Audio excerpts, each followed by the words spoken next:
የምንመለስበት ይሆናል። ወደ ኢኮኖሚው እንሂድና ሌሎቹን ለበኋላ አቆያለሁ። እንደ መውጫ ዙሪያ ያመጣለሁ ጊዜ ላለማቃጠል ነው።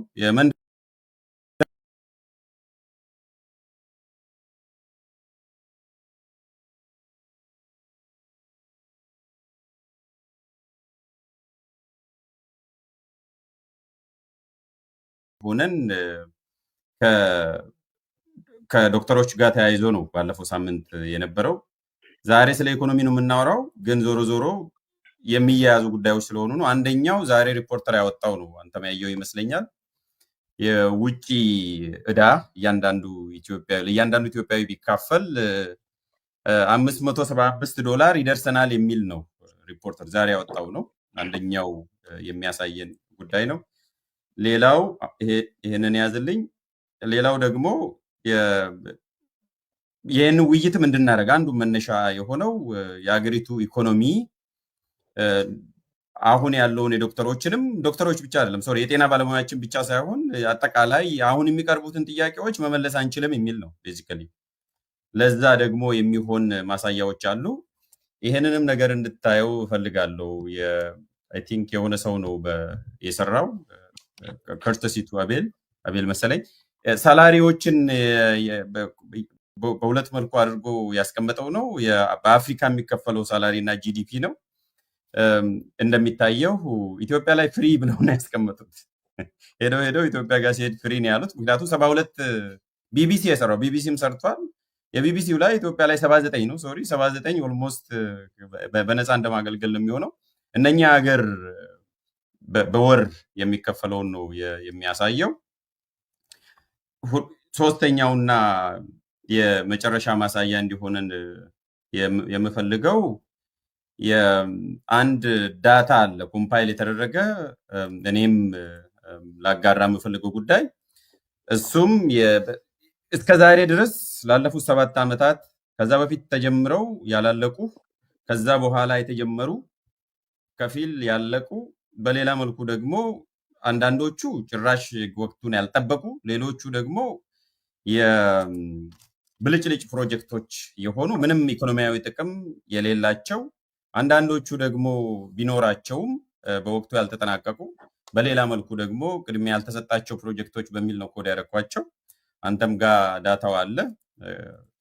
እሱንም እያሳየን ነው የምንሄደው፣ ዳይሴክት እያደረግን የምንሄደው። ግን በዋናነት እንደ መግቢያ እንዲሆን የምፈልገው የኢትዮጵያ የማክሮ ኢኮኖሚክ ፖሊሲ ወይም ደግሞ እያንዳንዱ ፕሮጀክቶች ባለፉት ዓመታት በተለይ ባለፉት 7 ዓመታት ስንከተለው የነበረው መንገድ ምን ይመስላል የሚለውን መግቢያ ሰጠንና ዳታውን እያንዳንዱን እያጋራው እንሄዳለን። ትክክለኛ መንገድ አይ ቲንክ ከብድሩን ጀምር። ይሄ ሪፖርት ያወጣው የተመዘገበ ብድር ነው።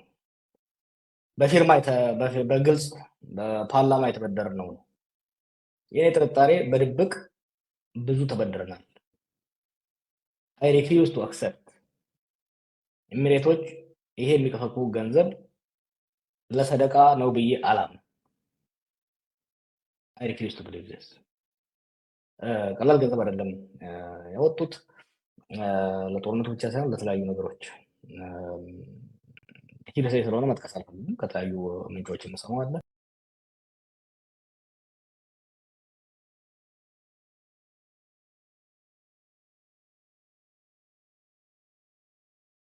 በሀገሪቷ ላይ ያለው ዕዳ ከዚህ በጣም የሚጨምር ነው የሚመስለኝ። ይሄን ራሱ ብንወስድ የመንግስትን ናሬቲቭ የሚጻረር ነው። የብልጽግና የዘንድሮ መፈክር ከዕዳ ወደ ምንዳ ነው የሚለው።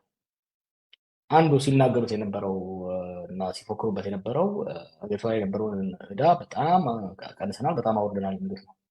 የማይመስል ነገር ነው፣ ሊሆንም አልቻለም። ይኸው ገሃድ ወጣ። ሎክ ምንድነው ኢትዮጵያ የሀገሪቷ የኢኮኖሚ ቀውስ ምክንያቶች? ሀገሪቷ ከዕዳ ወደ ፍዳ የሄደችበት። ኢትዮጵያ ሀብታም ሀገር አልሆነ አታውቅም፣ ግን የመንግስት ቁጥር አይታ ባለፈው የሆነ ሲያወጡ ከአይኤምኤፍ በኋላ ደሞዝ እናስተካክላለን ብለው የተጠቀሟቸው ቃሎች ነበሩ። ድሮ ድሃና የድሃ ድሃ ነበር። አሁን እኮ ድህነትን ራሱ በ3 ነው በ4 ነው ክላሲፋይ ያደረጉት። የኢትዮጵያ ህዝብ ባለፉት 7 ዓመታት በከፍተኛ ቁጥር ድህነቱ ጨምሯል። የኢኮኖሚክ አሶሲዬሽኑ መሰለኝ ከጥቂት ቀናት በፊት ያወጣው ሪፖርት አለ። የኮንሰምፕሽን መጠቀም መመገብ በጣም ቀንሷል። ገቢ በጣም ቀንሷል። ወጪ በጣም ጨምሯል። ምንድነው ለዚህ ሁሉ ምክንያት ያመጣው? ለጤና ባለሙያዎቹ፣ ለመምህራኑ ጥያቄ፣ ለመሰረተ ልማቶች መስተጓጎል፣ ለዚህ ሁሉ ያመጣው አንደኛውና ዋነኛው ጦርነት ነው። ጦርነት ማለት ጎትረን ከስር መብሳት ማለት ነው። በትግራይ ብቻ 28 ቢሊዮን መሰለኝ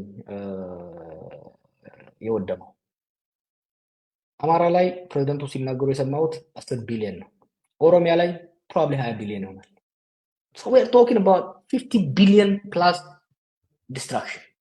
እንግዲህ ይህን ኮንዘርቫቲቭ ስቲሜት ወስደን ነው አይደለ? ይሄንን በጣም ኮንዘርቫቲቭ ስቲሜት ኦፖርቹኒቲ ኮስቱን ደግሞ ሳንወስደው ያ ባይወድምና ቢለማ ያ ገንዘብ ከሚወድም ምርታማ በሆነው የኢንዱስትሪ ቢውል ኖሮ ሊያመጣ የሚችለውን የኢኮኖሚ እድገት ሳናስበው ማለት ነው። በጦርነት 50 ቢሊዮን የአሜሪካን ዶላር ሉዝ አድርገናል ሚኒመም። ኦኬ፣ አንዱ እሱ ነው የኢኮኖሚው ቀውስ ምክንያት። ሁለተኛው ከጦርነቱ የተረፈው ገንዘብ ለማይረባ ለኢኮኖሚ እድገት፣ ለሰው ኑሮ መሻሻል፣ የስራ ዕድል ለመፍጠር፣ የውጭ ምንዛሬ ለማምጣት በማይጠቅም በልጅ ፕሮጀክቶች ላይ ነው ያወጣል። ወደ 2.5 ወደ 3 ኮንዘርቫቲቭ ኤስቲሜት 2.5 ትሪሊየን የኢትዮጵያ ብር የሚሆን ገንዘብ ለቤተ መንግስት፣ ለፓርኮች፣ ለመንገድ ላይ መብራት፣ ለሪዞርቶች ወጥቶ ኢማጂን። እና ይሄ ገንዘብ ይሄ የባከነው ገንዘብ አንደኛው በጦርነት ይኸው የሀገራችን ገንዘብ 50 ቢሊዮን የሚሆነው በጦርነት ተቃጠለ ወደመ። ከዛ የተረፈው ወደ 2.5 ትሪሊየን ብር የሚሆን ገንዘብ ወደ ማይረባ ኢንቨስትመንት ሄዶ ስራ ሳይፈጥር የውጭ ምንዛሬ ሳያመጣልን ባክኖ ጠፋ ማለት ነው። እና ይሄ ነው የኢኮኖሚ ቀውሱ ምክንያት። አመሰግናለሁ። ቅድም ያልከው እዚህ ጋር ነው ያለው ኢኮኖሚክ አውትሉክ በኢትዮጵያ ኢኮኖሚክ አሶሲዬሽን ያሳዩት፣ ለዛውም ዝቅተኛውን ወስደው አዳፕት አድርገውት ከሶስቱም ከኢትዮጵያም ከአይኤምኤፍ እና ከወርልድ ባንክ በኮንሰምሽን ቀንሷል በጣም። የኤክስተርናል ዴት ደግሞ በጣም ጨምሯል 12% በሁለት ዓመት ውስጥ። ዴት ቱ ጂዲፒ ሬሾም እንደምታየው ጨምሯል። ኦልሞስት ከኮንሰምሽን እና የፐብሊክ ሰርቪስ ውጪ ያሉት ነገሮች ወደ ላይ እናደርግለው እዚህ ጋም ማየት እንችላለን። ከመሻገራችን በፊት ለማሳየት ስለፈለግኩኝ ነው። ሶሻል ስፔንዲንግ ከትስም እዚህ ጋም እንደምታየው ዳውን ነው፣ ሁሉም ዳውን ወርድ ትሬንድ ነው የሚያሳየው። እና ይህን ነው ቅድም ስትል የነበረው እሱ ላይ ሞገስ ህዝባችን በደንብ መረዳት አለበት። ባለፈውም ደጋግሜ ስናገር የነበረው እዳችን የምንበደረው ጨመረ፣ ህዝባችን የሚያገኘው ግን ቀነሰ።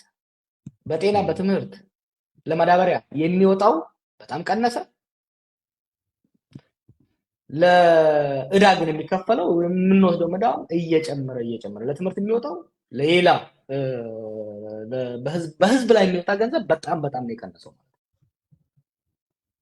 ለምሳሌ እዚህ ጋር ማየት እንችላለን። የመጨረሻው እንዳልከው ኮምፓራቲቭ ኮንቴክስቱ የሰብሳሃራን አቨሬጅ አለ። ኢትዮጵያ ላይ ያለውን ስፔንዲንግ የትምህርትና የሄልዝ ኬር ወይም የጤናና የትምህርትን ብታየው ከአቨሬጅ በታች ራሱ በብዙ እጥፍ ነው ዝቅ ያለው። ይህንንም ያሳያል። የመጨረሻው ላይ የምናየው እሱ ነው እንዳልከው። ይህንን እንትን እያሉ እሱን ራሱ አሁን ቅድም አይተው እንደሆነ ለምሳሌ አይ ቲንክ በኢትዮጵያ በአሁኑ ወቅት ያ ቁጥር በጣም ትንሽ ነው። ከትምህርት ቤት ውጭ ያሉ ልጆች በአማራ ክልል ራሱ በብዙ ሚሊዮን ናቸው። በኢትዮጵያ በአጠቃላይ ፕሮባብሊ ከ10 ሚሊዮን በላይ ህጻናት ከትምህርት ቤት ውጭ ናቸው በጦርነት ምክንያት።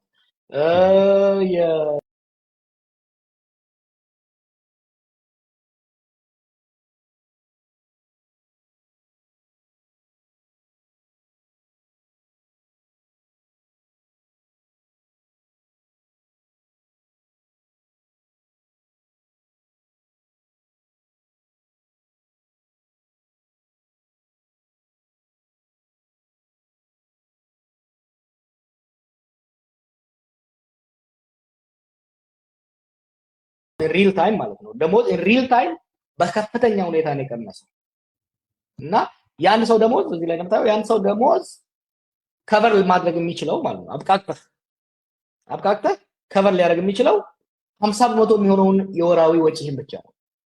የጤና ባለሙያዎቹንም ጥያቄ የመምህራኑን ጥያቄ ሰው መረዳት ያለበት ይሄ ስለጥፎ የነበረው ከየመምህራኑ ከየጤና ባለሙያዎቹ ጋር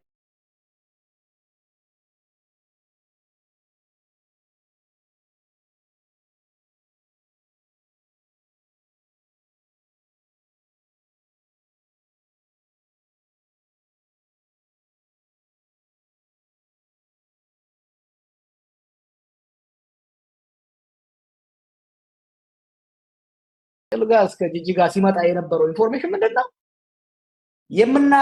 የምናገኘው ደሞዝ 15 ቀን ለ30 ቀን የሚሰጠን ደሞዝ ለ15 ቀን አልበቃንም ሲሉ እነዚህ ሰዎች ይሄው ምሁራኑ ደግሞ በጥናቱ እንግዲህ ይሄ በጥንቃቄ የሚሰራ ድርጅት ነው። መንግስትን ሳይጋጭ የሚሰራ መንግስት